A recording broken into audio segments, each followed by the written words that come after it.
السلام عليكم ورحمة الله وبركاته. بسم الله الرحمن الرحيم. نحمده ونصلي على رسوله الكريم. اما بعد.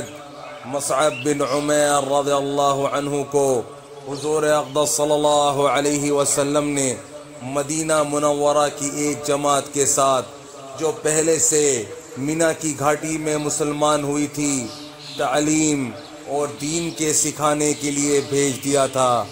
یہ مدینہ طیبہ میں ہر وقت تعلیم اور تبلیغ میں مشغول رہتے، لوگوں کو قرآن شریف پڑھاتے اور دین کی باتیں سکھاتے تھے۔ اسعد بن زرارہ رضی اللہ عنہ کے پاس ان کا قیام تھا، پڑھانے والا اور مدرس کے نام سے مشہور ہو گئے تھے۔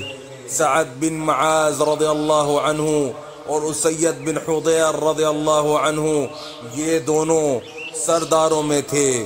ان کو یہ بات ناگوار ہوئی۔ سعد نے اسید سے کہا کہ تم اسعد کے پاس جاؤ اور ان سے کہو کہ ہم نے یہ سنا ہے کہ تم کسی پردیسی کو اپنے ساتھ لے آئے ہو جو ہمارے ضعیف لوگوں کو بیوقوف بناتا ہے، بہکاتا ہے۔ وہ اسعد کے پاس گئے اور ان سے سختی سے یہ گفتگو کی۔ اسعد رضی اللہ عنہ نے کہا کہ تم ان کی بات سن لو، اگر تمہیں پسند آئے تو قبول کر لو، اگر سننے کے بعد ناپسند ہو تو روکنے کا مذائقہ نہیں۔ اسید نے کہا یہ انصاف کی بات ہے، سننے لگا۔ حضرت مصعب رضی اللہ عنہ نے اسلام کی خوبیاں سنائیں اور کلام اللہ شریف کی آیتیں تلاوت کی۔ حضرت اسید رضی اللہ عنہ نے کہا کیا ہی اچھی باتیں ہیں اور کیا ہی بہتر کلام ہے۔ جب تم اپنے دین میں کسی کو داخل کرتے ہو تو کس طرح داخل کرتے ہو؟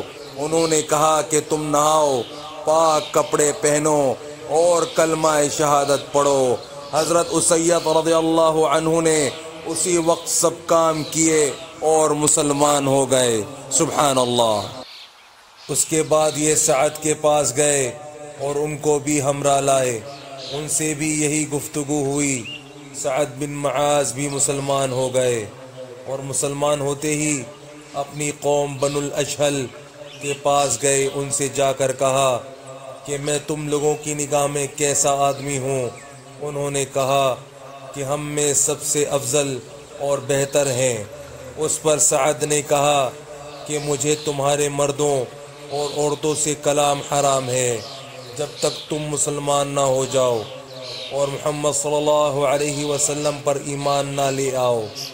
ان کے اس کہنے سے قبیلہ اشہل کے سب مرد عورت مسلمان ہو گئے اور حضرت مصعب رضی اللہ عنہ ان کو تعلیم دینے میں مشغول ہو گئے۔